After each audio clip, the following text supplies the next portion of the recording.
আরেকজন বর্ণনা করছে এবং এবং বলে। তো এখানে যে এবং বলছে কারণ কি, এখানে লাজিম করা হচ্ছে না যে এই সর্বপ্রথম আসছে, জাস্ট একটা বলা হচ্ছে, সিরিয়াল অনুযায়ী বলা হচ্ছে। তো ইমাম আজম আবু হানিফা রহমাতুল্লাহ তাআলা আলাইহি তিনি এটাই বলেন যে আল্লাহ তাআলা যে এখানে বলেছেন ওয়াও দ্বারা এবং এবং এবং, এটা আবশ্যক না। কেউ যদি সর্বপ্রথম মুখ নাও ধৌত করে হাত ধৌত করে নেয়, এর চেয়েও উত্তম এই করা উচিত। মুমিনরাই সফল কাম হয়েছে। আল্লাহ পাক আমাদেরকে যে সকল নিয়ামত দিয়েছেন, প্রথমত আল্লাহ পাক সকল সৃষ্টি কুলের মধ্য হতে আমাদেরকে মানুষ বানিয়েছেন। প্রথমত নিয়ামত কি, আমরা মানুষ হয়েছে। পৃথিবীতে অসংখ্য সৃষ্টি আছে, অসংখ্য মাখলুক আছে। দেখেন এরকম মাখলুক আছে, মানুষ যেগুলোকে মারার জন্য লাঠি নিয়ে দৌড়ায়, আছে না এরকম মাখলুক আমার চোখের সামনে। কিন্তু আল্লাহ পাকের কাছে এরকম বিশেষ কোনো দোয়া করি নাই যে আল্লাহ পাক আমাকে যখন তুমি পৃথিবীতে পাঠাবা তো মানুষ করেই পাঠাবা, এই দোয়া করেছিলাম। কিন্তু আল্লাহ তাআলা আমাদেরকে মানুষ করে পাঠিয়েছেন। আমাদেরকে মানুষের দৌড়ানি খেতে হচ্ছে না। কুকুর আছে না, বিড়াল আছে না, মানুষ কি করে দৌড়ায় কিনা? এই আদম জাতি, আদম মাখলুক এই দিয়েছেন, ঠিক কিনা? পৃথিবীতে তো 800 কোটি মানুষ। আমরা এই মুহূর্তে যদি দেখি, এখানে 180 থেকে 200 কোটি মানুষ হচ্ছে মুসলমান, এছাড়াও 400 কোটি কি রয়েছে? অমুসলিম রয়েছে।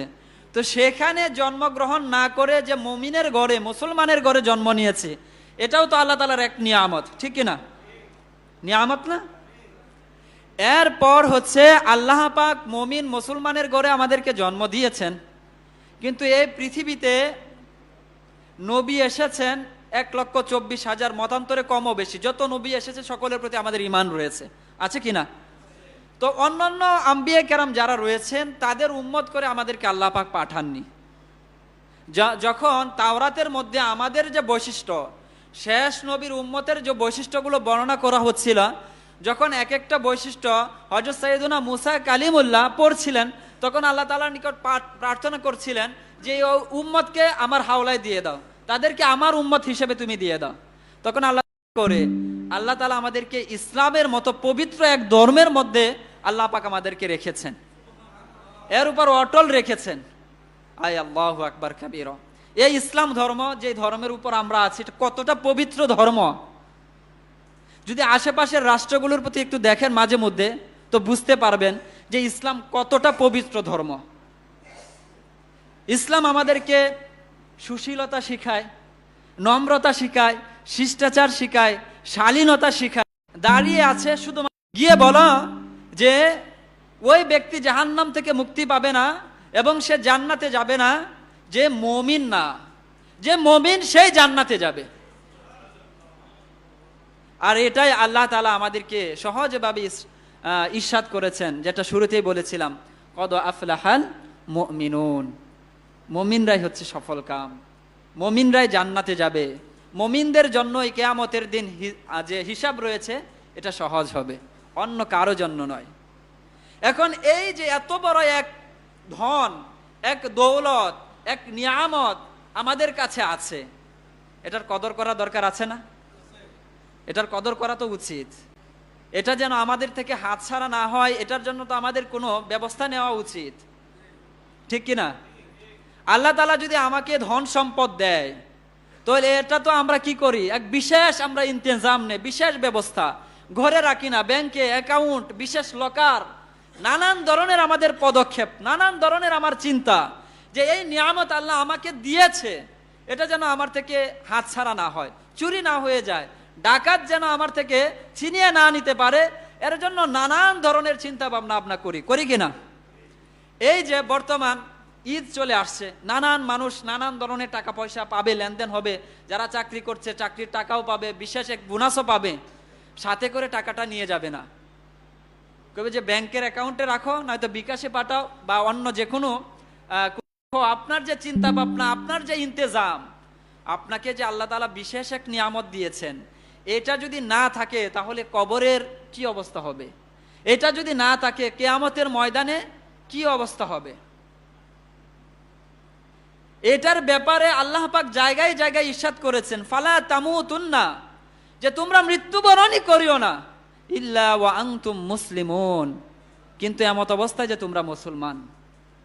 মুসলমান ব্যতি রেখে আল্লাহ তাআলা মৃত্যুবরণ করতে আমাদেরকে নিষেধ করে দিয়েছেন।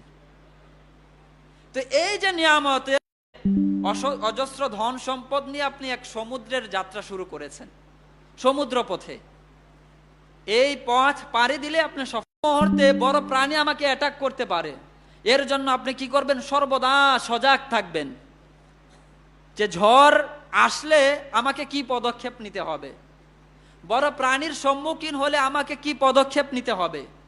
চিন্তা আসবে না? আসবে কিনা?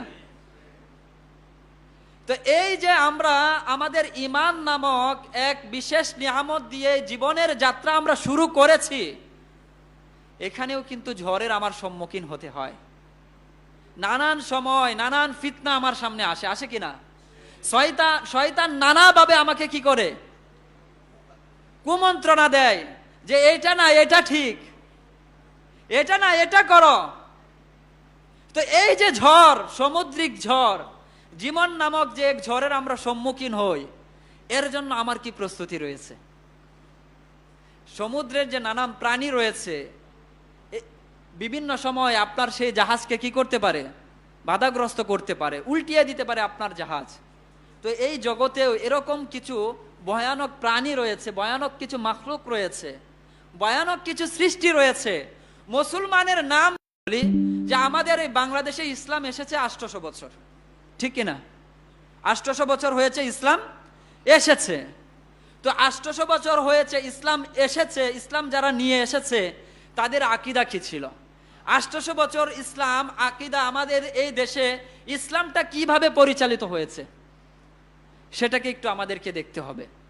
তো এটাকে জানার জন্য, এটাকে দেখার জন্য আমাদেরকে দেখতে হবে শাহজালাল ইয়ামিনী রহমাতুল্লাহ তাআলা আলাইহির জীবনী, এর জন্য নিতে হবে। এখন এই 20 বছর 30 বছর আগে যে নতুন নতুন এখন বিষয়গুলো আসছে, এগুলো না। এখন তারা বলবে এটাই যদি হতো তাহলে 800 বছর যে আমাদের পূর্বপুরুষ যারা করে গেছে তারা কি ভুল ছিল? যারা ইসলামটা নিয়ে এসেছে তারা কি ভুল ইসলাম নিয়ে এসেছে? না, তারাই হক, তারাই সত্য, তারাই সঠিক। সুতরাং তারা যে পথে চলেছে সেই পথকে আমাদেরকে কি করতে হবে? গ্রহণ করতে হবে। ঈমানের সালামতির অন্যতম একটি মাধ্যম হচ্ছে এটা। বুঝাতে পেরেছি? বুঝাতে পেরেছি, আলহামদুলিল্লাহ। তো আকীদায়ে আহলে সুন্নত এর উপরে প্রতিষ্ঠিত তারা যা লালন করেছিলেন, ধারণ করেছিলেন। এখন এটা হচ্ছে আমাদের যে সহজ একটা সুন্দর পথ। দ্বিতীয়ত, আমি যদি আমার ব্যক্তি হিসাবে দেখি যে আমি কোন কাজ করলে পরে আমার ঈমানের সালামতি থাকবে, ঈমান নিয়ে আমি পৃথিবী থেকে বিদায় নিতে পারবো, এর মধ্য হতে অন্যতম এক বিষয় হচ্ছে নামাজ। নামাজকে গ্রহণ করা, নামাজকে গ্রহণ করা, নামাজকে আঁকড়ে ধরা। যে নামাজের ব্যাপারে হুজুর সাল্লাল্লাহু আলাইহি ওয়াসাল্লাম বলেছেন, নামাজ হচ্ছে আমার চোখের শীতলতা। শেষ মুহূর্ত পর্যন্ত হুজুর সাল্লাল্লাহু আলাইহি ওয়াসাল্লাম সাহাবায়ে কেরামের কাঁধে বর দিয়ে পর্যন্ত মসজিদে উপস্থিত হয়েছেন। এটা বুঝানোর জন্য যে নামাজ গুরুত্বপূর্ণ এক বিধান। আর এই নামাজের সাথে ঈমানকে আল্লাহ পাক একত্রে মিশিয়ে দিয়েছেন। আল্লাহ পাক কোরআনে পাকের মধ্যে ইরশাদ করেছেন, ইন্নাল্লাহা লা ইউদিআ ঈমানাকুম, আল্লাহ তাআলা তোমাদের ঈমানকে জায়া করবেন না, নষ্ট করে দিবেন না। বলে যে এখানে ঈমান দ্বারা কি বোঝানো হয়েছে? বলে এখানে ঈমান দ্বারা বোঝানো হয়েছে নামাজকে। কেননা এই আয়াতটি নাজিল হয়েছে নামাজের প্রেক্ষাপটে। যখন কিবলা পরিবর্তন হলো, আমাদের প্রথম কিবলা ছিল মসজিদে আকসা। যখন 16 বছর অতিবাহিত হলো, আল্লাহ তাআলার পক্ষ থেকে আদেশ এলো যে মসজিদে আকসা পরিবর্তন হয়ে এখন বাইতুল যে হারাম রয়েছে, মসজিদে হারাম রয়েছে, সেটা হচ্ছে তোমাদের কিবলা। তখন সাহাবায়ে কেরামের মনের মধ্যে এক প্রশ্ন তৈরি হলো, তো যারা কিবলা পরিবর্তন হওয়ার আগেই পৃথিবী থেকে বিদায় নিয়েছে, যারা ওই সকল নামাজগুলো আদায় করেছে, তাদের নামাজের কি হবে? তাদের ঈমানের কি হবে? তখন আল্লাহ তাআলা আশ্বস্ত করলেন, ইন্নাল্লাহা লা ইউদিআ ঈমানাকুম, যে তোমাদের ঈমান, অর্থাৎ তোমরা যে পূর্বে যে নামাজগুলো তোমরা করেছ বা নামাজ আদায় করতে করতে যারা পৃথিবী থেকে বিদায় নিয়েছে, তাদের সেই আমল বিনষ্ট হবে না, তারা সেটারও প্রতিদান পাবে। তো এখানে নামাজ নিয়ে আলোচনাটা হচ্ছিল, তো আল্লাহ তাআলা নামাজের সাথে ঈমানকে কি করে নিয়েছেন? মিলিয়ে দিয়েছেন। তো বোঝা যায় যদি নামাজকে আমরা ভালোভাবে আঁকড়ে ধরতে পারি, নামাজ যদি আমরা নষ্ট না করি, তাহলে আমাদের ঈমান, আমাদের নামাজও নষ্ট হবে না, আমরা ঈমান নিয়ে পৃথিবী থেকে বিদায় নিতে পারবো। তো প্রথমত কি হচ্ছে বিষয়? নামাজ। নামাজ আমাদেরকে পড়তে হবে। এর পাশাপাশি আরো বেশ কিছু আমলের কথা উলামায়ে কেরামগণ বলেছেন। এর মধ্য হতে অন্যতম একটি আমল হচ্ছে সর্ব অবস্থায় ওযু থাকা, ওযু অবস্থায় থাকা। এমনকি হাদিসে পাকের মধ্যে এসেছে, যার মৃত্যু ঈমান অবস্থায় হবে, হযরত সাইয়েদুনা আনাস রাদিয়াল্লাহু তাআলা আনহুকে উদ্দেশ্য করে হুজুর সাল্লাল্লাহু আলাইহি ওয়াসাল্লাম ইরশাদ করেছিলেন যে, হে আনাস, তোমার মৃত্যু যেন ওযু অবস্থায় হয়, কেননা যার মৃত্যু ওযু অবস্থায় হয় সে শাহাদাতের মর্যাদা লাভ করে। তো এই জন্য আমাদের পূর্ববর্তী বুজুর্গগণ যারা ছিলেন, সর্বদা নিজেদের সাথে লুটা পানির পাত্র রাখতেন, যেন ওযু ভঙ্গ হলে সাথে সাথে ওযু করে নিতে পারে, আর মৃত্যু যেন ঈমান অবস্থায় হয়, মৃত্যু যেন ওযু অবস্থায় হয়। আর হুজুর সাল্লাল্লাহু আলাইহি সাল্লাম যে ইরশাদ করেছেন, সেই বাণীর হকদার যেন আমি নিজেও হয়ে যাই। এই জন্য আমাদের বুজুর্গানে দিনের এই তরিকা ছিল, এই পন্থাই ছিল, সাথে সর্বদা পানি রাখা, ওযুর পাত্র রাখা। তো সর্বদা ঈমান যদি সালামত আমরা রাখতে চাই, ঈমানের সাথে মৃত্যুবরণ করতে চাই, তাহলে একটা অন্যতম ইবাদত হচ্ছে, বলছেন আমরা তো বুঝতে পারছি না, তার একদম মৃত্যু নিকটে চলে এসেছে। যখন আলিম সাহেব এলো, তখন সেই মহিলাকে বলতে শুনলো যে, হাযানি রাজুলানি, এই দুই ব্যক্তি আমাকে বলছে আমি যেন জান্নাতে প্রবেশ করি। তো বলল, আলিম সাহেব বলল যে, এই মহিলা তো এই কথা বলছে যে তাকে নাকি দুইজন ব্যক্তি বলছে সে যেন জান্নাতে প্রবেশ করে নেয়, অথচ এমন একটা অবস্থায় দুনিয়াবি কোনো খেয়াল থাকে না। আর এই যে মহিলা ছিল, তার ব্যাপারে যখন প্রশ্ন করা হলো যে তিনি কি আরবি জানতেন, বলেন তা না, তিনি তো আরবি জানতেন না। তো তিনি তো এখন আরবিতে কথা বলছেন, এবং জান্নাতের ভাষা হচ্ছে আরবি, আর সে আরবি ভাষায় এটা বলছে যে দুইজন ব্যক্তি আমাকে বলছে আমি যেন জান্নাতে প্রবেশ করিনি। বলে যে কারণ কি? বলে কারণ হচ্ছে এই মহিলা আজানের সময় চুপ করে থাকতেন এবং আজানের উত্তর প্রদান করতেন। তো ঈমানের সাথে মৃত্যুবরণ করার অন্যতম একটি ওজিফা হচ্ছে কি করা? আজানের উত্তর প্রদান করা। নামাজের আহকাম কিতাবের মধ্যে আপনি দেখবেন যে নামাজের অধ্যায়ের বিশেষ একটি পরিচ্ছেদ আছে, নামাজের অধ্যায় আছে, সেখানে অনেকগুলো ফজিলত দেওয়া হয়েছে আজানের উত্তর প্রদান করার। তো এই যে বিষয়গুলো রয়েছে, এই বিষয়গুলো আমাদের অবলম্বন করতে হবে। সর্বোপরি একটি ফজিলত, ঈমান সালামতের একটি ঘটনা বলে শেষ করব, বা একটি মাধ্যম বলে শেষ করব। সেটা হচ্ছে যে একজন হক্কানি পীরের বায়াত গ্রহণ করা। ইমাম ফখরুদ্দিন রাজি রহমাতুল্লাহ তাআলা আলাইহি, আমরা নাম শুনেছি, অনেক বড় একজন মুফাসসির, তাফসিরুল কাবীর যিনি লিখেছেন, যার তাফসির অসংখ্য মাদ্রাসায় পড়ানো হয়, তাফসির কাবীর। এবং তাফসিরের নাম যখন নেওয়া হয়, প্রথম শ্রেণীর যে তাফসিরগুলো রয়েছে, সেই প্রথম শ্রেণীর তাফসিরগুলোর মধ্যে হতে অন্যতম একটা তাফসির গ্রন্থ হচ্ছে তাফসিরে কাবীর। আর এই তাফসিরে কাবীর যিনি লিখেছেন, তিনি হচ্ছেন ইমাম ফখরুদ্দিন রাজি রহমাতুল্লাহ তাআলা আলাইহি। তিনিও বায়াত গ্রহণ করেছিলেন একজন পীরের। যখন তার মৃত্যু আসলো, তাকে প্রশ্ন করা হয়েছিল যে শয়তান তো ওয়াসওয়াসা দিবে মৃত্যুর সময়, তো আপনি সেই ওয়াসওয়াসা কিভাবে দূর করবেন, শয়তানের প্রশ্নগুলোর উত্তর কিভাবে দিবেন? বলেন যে এর জন্য আমি উত্তর রেডি করে রেখেছি, শয়তান যে প্রশ্নই করুক আমি তার জবাব দিয়ে দিব। আর ইমাম ফখরুদ্দিন রাজি রহমাতুল্লাহ তাআলা আলাইহি ইলমুল কালামের ক্ষেত্রে অনেক বড় একজন পারদর্শী ব্যক্তি ছিলেন। ইলমুল কালাম এটা একটা আলাদা শাস্ত্র, আলাদা ফান। ইলমুল কালাম ওযু করতে বসেছেন, তো সেখান থেকে কাশফের মাধ্যমে দেখতে পেলেন যে তার সেই মুরিদ ইমাম ফখরুদ্দিন রাজি রহমাতুল্লাহ তাআলা আলাইহি সে বিপদের মধ্যে আছে, যে কোনো মুহূর্তে শয়তান তার ঈমান ছিনিয়ে নিবে। তখন তার পীর সাহেব হাতে একটু পানি নিলেন, আর এভাবে ওই দূর থেকে ঝিরকা দিলেন, সেই পানি তার মুখে গিয়ে পড়লো, তার হুঁশ ফিরে এলো, এবং সেখান থেকে ডাক দিয়ে তার পীর সাহেব তাকে বললেন, হে ইমাম ফখরুদ্দিন, হে রাজি, তুমি শয়তানকে বলো বিনা দলিলে আল্লাহ এক, বিনা দলিলে। তখন শয়তানকে সে এই কথা বলে দিল, আর শয়তান একদম দৌড়ে পালিয়ে গেল যে বিনা দলিলে আল্লাহ এক, এবং তিনি ঈমান নিয়ে পৃথিবী থেকে বিদায় নিয়েছেন। তো ঈমান সালামতি রাখার যে প্রস্তুতিগুলো রয়েছে, যে বিষয়গুলো রয়েছে, যে ব্যাপারগুলো রয়েছে, এর মধ্য হতে অন্যতম একটি বিষয় হচ্ছে হক্কানি একজন পীরের বায়াত গ্রহণ করা।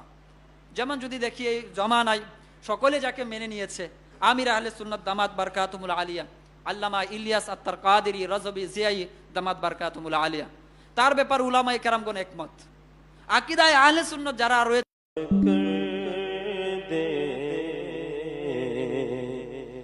मैं जानता तू बख्श देगा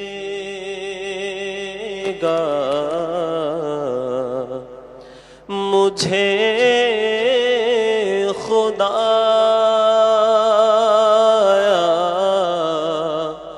माफ कर दे अज़ाब करम हाड़ जैसी मेरी खताए मगर बहुत है तेरी अताए पहाड़ जैसी मेरी खताए मगर बहुत है तेरी अमा मुझे खुदा माफ कर दे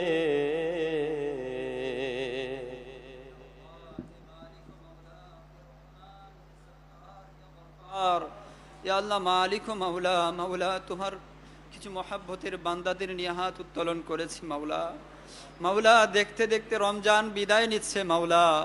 মাওলা রহমতে নিয়ত করেছিলাম আমল করব, মাওলা করতে পারিনি মাওলা। মাগফিরাতের দশক রমজান দিয়েছো মাওলা, রমজানের রোজা রাখারও তৌফিক দিয়েছো মাওলা। মাওলা মাওলা এমন কোন শক্তি নাই মাওলা, তোমার শানে তোমার দরবারে হাত উত্তোলন করব মাওলা। তোমার দরবারে হাত উত্তোলন করারও তৌফিক দিয়েছো মাওলা। মাওলা আমাদেরকে মুসলমান বানিয়েছো মাওলা, মুসলমানের ঘরে জন্ম দিয়েছো মাওলা, তোমার হাবিবের উম্মত করে পৃথিবীতে পাঠিয়েছো মাওলা। মাওলা সর্বোপরি আমাদেরকে হাত উত্তোলন করারও সুযোগ দিয়েছো মাওলা। মাওলা যেহেতু এতগুলো সুযোগ দিয়েছো মাওলা, মাওলা আরেকটু দয়া করে, আরেকটু মেহেরবানি করে মাওলা আমাদেরকে তুমি মাফ করে দাও মাওলা। মাওলা আমাদেরকে তুমি ক্ষমা করে দাও মাওলা। মাওলা চোখ বন্ধ করলে মাওলা শুধু গুনাহ আর গুনাহ দেখতে পাই মাওলা, শুধু গুনাহ আর গুনাহ মাওলা। মাওলা আমাদের বিশ্বাস মাওলা, মাওলা আমরা যত বড় গুনাহগার হই না কেন মাওলা, আমাদের গুনাহের খাতা যত বিশালই হোক না কেন মাওলা, তোমার রহমতের চেয়ে বড় নয় মাওলা। মাওলা তোমার রহমতের চেয়ে বড় নয় মাওলা। মাওলা অসংখ্য গুনাহ করেছি, গুনাহ করলে তো গুনাহের দিকে তাকালে তো মনে হয় মাওলা আমরা ক্ষমা লাভের যোগ্য নয় মাওলা। মাওলা তুমি তো বলে দিয়েছো লা তাকনাতু মির রাহমাতিল্লাহ, লা তাকনাতু মির রাহমাতিল্লাহ, এ আমার বান্দারা আমার রহমত থেকে মাওলা নিরাশ হইও না মাওলা। মাওলা আমাদেরকে তুমি ক্ষমা করে দাও মাওলা, মাওলা আমাদেরকে তুমি ক্ষমা করে দাও মাওলা। আমাদের মা বাবা যারা আছে তাদেরকেও ক্ষমা করে দাও মাওলা, তাদেরকেও ক্ষমা করে দাও মাওলা। সুবহান রাব্বিকা রাব্বিল ইজ্জাতি আম্মা ইয়াসিফুন ওয়া সালামুন আলাল মুরসালিন ওয়ালহামদুলিল্লাহি রাব্বিল আলামিন বিহাক্কি লা ইলাহা ইল্লাল্লাহ মুহাম্মাদুর রাসূলুল্লাহ। বিসমিল্লাহির রহমানির রহিম। আসসালাতু ওয়াসসালামু আলাইকা ইয়া রাসূলুল্লাহ ওয়া আলা আলিকা ওয়া সাহবিকা ইয়া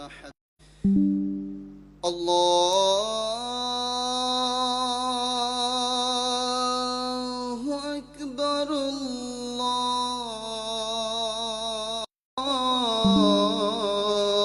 আল্লাহু আকবার। أشهد أن لا إله أشهد أن محمدا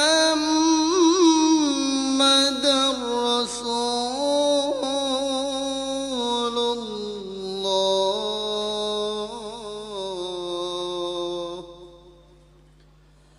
حي على الصلاة.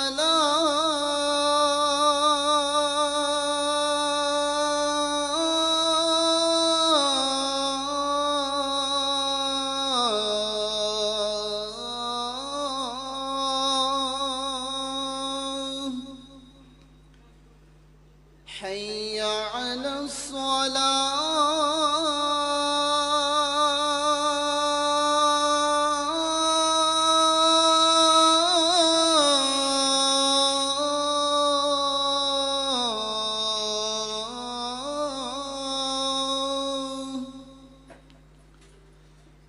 حي على الفلاح.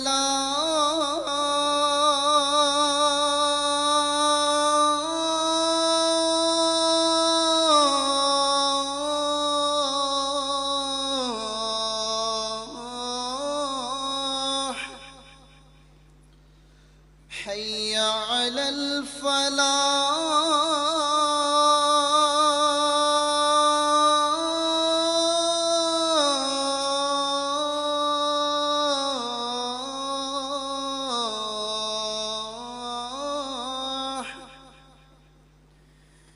الله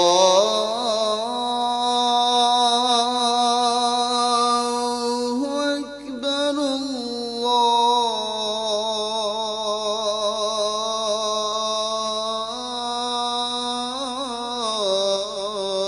الله أكبر. لا إله إلا الله.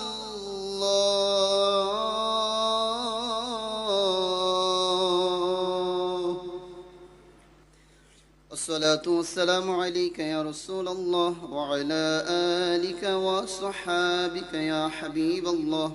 اللهم رب هذه الدعوة التامة والصلاة القائمة يا نبي الله وعلى آلك وصحابك يا نور الله.